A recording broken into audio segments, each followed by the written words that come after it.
उमैर बिन हबीब रोम की कैद में आए। ये 10 आदमी थे, 9 कत्ल कर दिए। ये बड़े खूबसूरत थे, लंबे चौड़े थे, तो उसको एक रोमी सरदार ने अपना गुलाम बना लिया। फिर उसने कहा कि अगर तू ईसाई हो जाए तो मैं अपनी बेटी भी देता हूँ, अपनी रियासत भी देता हूँ। तो उन्होंने फरमाया कि सारा मुल्क अरब भी दे दे और मुल्क रोम भी दे दे, मैं एक पल के लिए भी अपना दीन नहीं छोड़ सकता। फिर उसको एक तरकीब सूझी। उसने एक घर पूरा खूबसूरत फर्निश्ड, उसमें उनको बंद कर दिया और शराब भी रख दी, खाना भी रख दिया। एक खूबसूरत लड़की को तैयार किया कि इससे गुनाह करवाओ। वो आ गई, वो गुनाह की दावत दे रही, यूं बैठा मैं।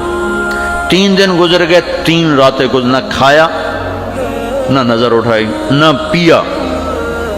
3 दिन के बाद वो लड़की कहने लगी, तू क्या बला है, न तूने खाया, न तूने पिया, न तेरी नजर उठी, कौन है तू, क्या है तू, तुम्हें कौन रोकता है?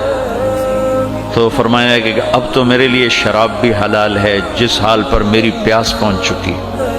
और सूअर पका कर रखा हुआ था कि ये गोश्त भी मेरे लिए हलाल है जिस सतह पर मेरी भूख पहुंच चुकी है, लेकिन मेरे रब से मुझे हया है जो मुझे देख रहा है। मैं ये काम नहीं कर सकता लड़की। 3 दिन की बजाय 30 दिन यहां बैठी रहे, मैं ये काम नहीं कर सकता। मेरी जवानी अमानत है, इस पे दाग नहीं लग सकता।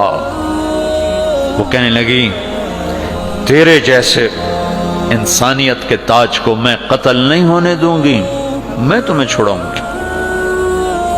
बाहर निकल के कहने लगी, सरदार तूने मुझे किसके पास भेजा है? लोहा है, ना खाया ना पिया, या पत्थर है कि एक दफा उसने नजर उठा के नहीं देखा, मैं कहां से उस पर हाथ डालता।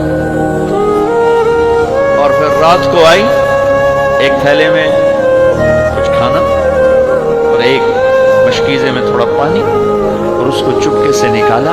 कहा कि ये देखो तारा, कुतुब सितारा देखा है, इसको यहां रखना कंधे पर और चलते रहना।